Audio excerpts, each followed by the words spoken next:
হলুদের মাঝে এই শাড়িটার মধ্যে ৩টা শেডে এরকম বড় বড় করে কিছু ফুল পেইন্টিং করেছি।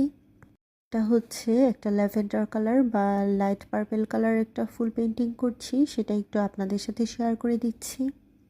এখানে কিন্তু আমি অল্প একটু পার্পল কালার দিয়ে একটা শেড দিয়ে নিব, আর সেটাও আমি একটু আপনাদের সাথে দেখিয়ে দিচ্ছি।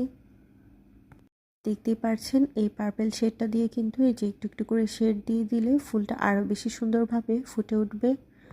অন্যান্য ফুলেও কিন্তু আমি এই পার্পল কালারটা রেখেছি, আর একটা পিঙ্ক কালার দিয়ে এভাবে অনেকগুলো ফুল পেইন্টিং করে সম্পূর্ণ ডিজাইনটা এভাবেই করেছি। শাড়ির মাঝখানে আমি গোল্ডেন আফসান কালারটা ব্যবহার করেছি অল্প করে, আর এই কারণে কিন্তু শাড়িটা সিম্পলের মধ্যে একটু গর্জিয়াস একটা শাড়ির লুক হয়ে গিয়েছে। দেখতেই পারছেন ফুলটা অনেক বড় সাইজের, তবে এটা পেইন্টিং করা খুবই সহজ, তবে একটু সময় লেগেছে। কেমন হয়েছে অবশ্যই জানাবেন এই ফুলের পেইন্টিংটা।